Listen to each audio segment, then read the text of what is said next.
Hello दोस्तों, कैसे हो तुम सभी दोस्तों। थारी मारी राम राम। भैया मैं आज एक ऐसी कहानी सुनाने वाली हूँ जिसमें कि लोग जो होते हैं आज के टाइम में ऐसे हो चुके हैं कि सिर्फ अपने बारे में सोचते हैं, दूसरे के बारे में कोई नहीं सोचता। जबकि दूसरे के बारे में सोचना कितना अच्छा है वो इस कहानी के माध्यम से मैं तुम्हें बताने वाली हूँ। चलो तो कहानी शुरू करते हैं। भैया एक लड़का है 24 साल का, जिसके कि बेचारे के माँ बाप नहीं थे, अकेला रहता था। एक नौकरी कराया प्राइवेट कंपनी में, और भैया बस उसका क्या था कि अपना खाया पिया सोगा, फिर उठा ड्यूटी चला गया, फिर आया खाया पिया फिर सोगा। एक दिन उसने बेचारे ने क्या करा, अपने लिए 4 रोटी बनाई और थोड़ी सी सब्जी बनाई और वे रख दिया, हाथ मुँह धोने चला गया।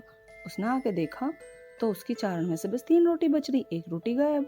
उसने कि ऐसे कैसे होगी, चल भाई छोड़, कोई बात ना, होगी तो होगी। अब वो उसने बेचारे ने खा ली। अगले दिन भी यही हुआ। जब तीसरे दिन ऐसा ही हुआ, मैंने देखी एक मोटा सा चूहा आया जो कि बाकी एक रोटी लेके जा रहा है।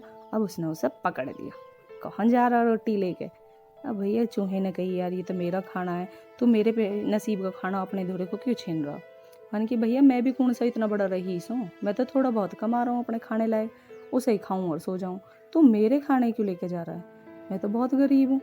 तो चूहे ने कि भैया अगर तू इतना ही दुखी है तो तेरे इन सारे गरीबी के या जो भी दुख के सबके सवाल हैं, इनका जवाब सिर्फ एक ही इंसान दे सकता है। माने कि अच्छा जी, ऐसा भी कोई इंसान है। माने कि चल पता कौन दे सके। माने कि भैया तेरे इन सवालों का जवाब दे सकता है सिर्फ गौतम बुद्ध। अब तो बस मुझे मेरी रोटी ले जाने दे। माने कि चल ठीक है भैया, ले जा तुम। ठीक है, तो हम अपने सवालों के जवाब गौतम बुद्ध से ही लेंगे। अब भैया वो पहुँच गया अपने ऑफिस सुबह को, और ऑफिस में जाएगा मैंने अपने मालिक से ले ली 6-7 दिन की छुट्टी, जी गौतम बुद्ध से मिलने जा रहा हूँ। अब भैया वो चल दिया गौतम बुद्ध से मिलने को। उसे जाते जाते बेचारे को होगी लेट।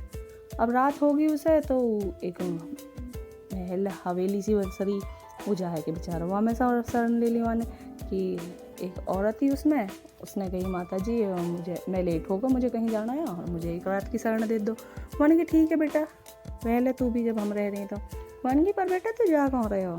मैंने कि माँ जी मैं तो गौतम बुद्ध से मिलने जा रहा हूँ। कि बेटा तू तो बहुत अच्छी जगह जा रहा है, अब तू वहाँ जा ही रहे हो तो बेटा एक सवाल का मेरे का भी जवाब लेता ही है। मैंने कि हाँ जी बता दो क्या सवाल है। मैंने कि बेटा मेरी एक बेटी है 20 साल की, और वो 20 साल से आज तक बोली ना है। तो न वह गौतम बुद्ध से हमारे वह महाराज से यूँ जरूर पूछता ही हो कि मेरी ये बेटी बोलेगी कद। अब ये बात कहते कहते बेचारी की आँखों में आंसू आ गए। मैंने कि ठीक है माँ जी, मैं तुम्हारे सवाल का जवाब जरूर पूछ के आऊँगा। अब भैया अगले दिन सुबह होगी, वो बेचारा उठ कर चल दिया। अब जब वो चल दिया तो रास्ते में पहाड़, और वो बहुत लंबा सफ़र तय कर लिया उसने, बड़े बड़े पहाड़ आगे। तो जैसे ही उन पहाड़ों ने पार करने को गया तो वहाँ उसे एक बाबा जी बैठा दिख गया। और वो बाबा जी थोड़ा तांत्रिक टाइप, मतलब उसमें शक्ति ही, ठीक है, जादू आ गया उस पर। तो उसने वो बाबा जी से कही, बाबा जी मुझे पहाड़ पार करने हैं, मुझे गौतम बुद्ध जी से मिलना जाना। तो वाने कि चल ठीक है भैया, मैं तुझे 1 मिनट में पार करवा दूंगा, पर तू गौतम बुद्ध से मेरा एक क्वेश्चन पूछिए हो। वाने कि हाँ जी बताओ तुम भी अपना क्वेश्चन। वाने कह दीजिए, मैं 1000 साल से तपस्या कर रहा हूँ, बस तो गौतम बुद्ध जी से यूँ बूझ लीजिए कि मुझे स्वर्ग की प्राप्ति कद होएगी। मैं सिर्फ स्वर्ग की प्राप्ति को यहाँ 1000 साल से तपस्या कर रहा हूँ। वाने कि ठीक है जी ज़रूर, मैं पूछ के आऊँगा थारे सवाल का जवाब। तो भैया वहाँ ने छड़ी घुमाई बाबा जी ने, और वो मिनटन में पहाड़ पार होगा।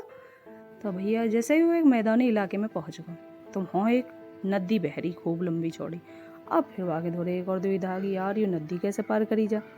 अब जैसे ही उसे वो नदी पार करनी ही, तो वह नदी के धोरे भैया एक कछुआ आया बहुत बड़ा सा। तो वह न कि कछुआ से, कछुआ भैया मोया नदी पार करवा दे, अपने ऊपर बैठा है क्या, और मुझे गौतम बुद्ध जी से मिलने जाना हो। मैंने कि ठीक है चल भैया करवा दूंगा, पर मेरे एक सवाल का जवाब लेके आइयो। मैंने कि भैया तू भी बता दे। मैंने कि तो भैया तनक गौतम बुद्ध जी से सिर्फ इतना पूछ लीजिए कि मैं 300 साल से यहाँ डोल रहा हूँ, बस सिर्फ इसलिए कि मुझे ड्रैगन बनना हो। तो बस गौतम बुद्ध जी से पूछ लीजिए कि मैं ड्रैगन कद बनूंगा। मैंने कि ठीक है भैया, मैं तेरे सवाल का जवाब भी पूछूंगा। अब वो भैया पार करवा दिया कछुआ ने। वो पहुंचा गौतम बुद्ध जी के आश्रम में, वहाँ प्रवचन चल रहे थे। अब भैया गौतम बुद्ध जी ने कही कि भैया सब मेरे से क्वेश्चन पूछ लो, लेकिन सिर्फ 3 क्वेश्चन पूछ सको, बस 3 प्रश्नों का उत्तर दूंगा मैं। और भैया आदमी वो लड़का एकदम दुविधा में फंस गया कि भाई 3 प्रश्न के उत्तर देंगे, बस 3 प्रश्न तो उनके ही हो गए जो रास्ते में मिले हैं, मैं अपना प्रश्न कैसे पूछूंगा। अब वो सोचने लगा, यार मैं अपना प्रश्न पूछूं, उनमें से किसी एक का छोड़ूं, किसका छोड़ूं। उसे बुढ़िया की याद आई बेचारी की, बाकी 20 साल से लड़की ना बोली, वो भी ज़रूरी था। 1000 साल से वो बाबा जी तपस्या कर रहा, उसका भी ज़रूरी था। और कछुआ बेचारा 300 साल से तपस्या कर रहा, उसका भी ज़रूरी था। मैंने सोची ले कोई बात ना, मैं तो जब भी 2 रोटी खा रहा हूँ, कमा रहा हूँ मज़े से, मेरे तो जब भी कोई आगे ना पीछे है, चल मैं इनके ही क्वेश्चन पूछ लेता हूँ। वे बेचारे घने दुखी हैं।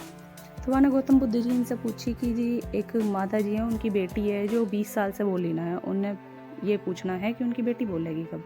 तो गौतम बुद्ध जी ने कह दी कि जी बेटा जिस दिन उसकी बेटी की शादी हो जाएगी ना, वो उसी दिन बोल जाएगी। मान के ठीक है जी।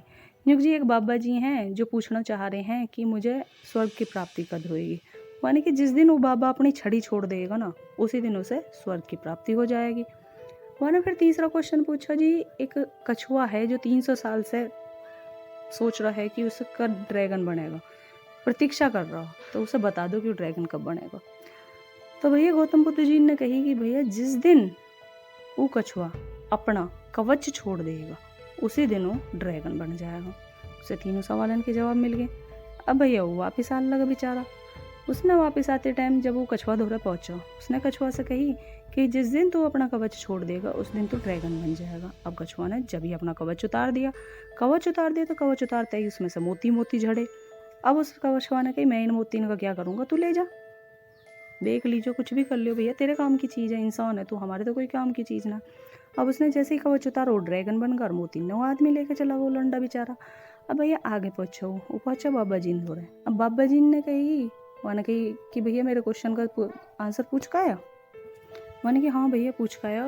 बाबा उन्हें गौतम बुद्ध जी ने कही है कि जिस दिन तू अपनी छड़ी छोड़ देगा ना, उस दिन तुझे स्वर्ग की प्राप्ति हो जाएगी। मैंने कि ठीक है, अब मैं छड़ी कहाँ फेंकूँ, तू ले जा इसे, अच्छी है, कौम की चीज़ है। मैंने कि ठीक है भैया, वह छड़ी मिल गई। अब वो छड़ी जैसे ही मैंने छड़ी छोड़ी, उसे स्वर्ग की प्राप्ति होगी। तो भैया वो पहुंचा फिर बाद में उस औरत के पास में। उसने औरत से गई, औरत ने पूछी, भैया मेरे सवाल का जवाब पूछ का आया। मैंने कह दी, हाँ माँ जी पूछ का आया हूँ, जिस दिन तारी बेटी की शादी हो। मैंने की ठीक है भैया, फिर काहे बात की देरी है, दूल्हा तो मेरे सामने खड़ा है, मैं तेरे से अपनी बेटी की शादी करवा दूंगी। मैंने की ठीक है चल माँ जी। अब भैया उसकी बेटी की शादी वासो होगी। अब जैसे ही वही बेटी की शादी वासो हुई लौंडा से, तो लौंडिया ने एकदम से कही कि अरे तुम तो यही है ना जो 2 दिन पहले हमारे यहाँ आए हैं रात को रुकने को। तो भैया लड़की बोलने लगी, माँ की खुशी का ठिकाना नहीं है। लौंडा बोलती खालती अच्छी सी लौंडिया मिल गई। तो देखो वो लौंडा ने अपने लिए ना सोच के तीनों उनके बारे में सोचा, तो आज उसके पास में पत्नी भी थी, धन दौलत भी थी जो कि उसे मोती से मिली, और ताकत भी थी जो कि उसे उस छड़ी से मिली। दोस्तों हम कई बार क्या करते हैं कि हम सिर्फ अपने बारे में सोचें, हम दूसरे के बारे में नहीं सोचते। और कई बार नहीं, 90% आदमी सिर्फ ऐसे होंगे जो सिर्फ अपने बारे में सोचते हैं, कभी किसी दूसरे के बारे में नहीं सोचते। चलो उसके बारे में बाद में सोचेंगे। भाई कभी किसी दूसरे के बारे में सोच के तो देखो, भगवान तुम्हारा भला अपने आप कर देगा। सिर्फ अपने बारे में सोचते रहोगे तो तुम्हें लगता है कि हाँ हम अपना भला कर रहे हैं, लेकिन दूसरी तरफ से देखो तुम्हारा कुछ ना कुछ वहाँ पे बुरा जरूर हो रहा होगा। तो सिर्फ भैया सिर्फ अपने बारे में मत सोचो, कभी किसी दूसरे के बारे में मत सोचो। ये देखो कि तुम्हारी वजह से कभी किसी दूसरे को तो नुकसान नहीं हो रहा, हार्म नहीं हो रहा। प्लीज़ दूसरे किसी को नुकसान ना करके अपने बारे में अच्छा करने के बारे में ना सोचें। तो दोस्तों तुम्हें हमारी ये स्टोरी कैसी लगी? अगर अच्छी लगी हो तो वीडियो को लाइक और चैनल को सब्सक्राइब जरूर कर दीजिए भैया। Thank you so much. थारी मेरे राम राम।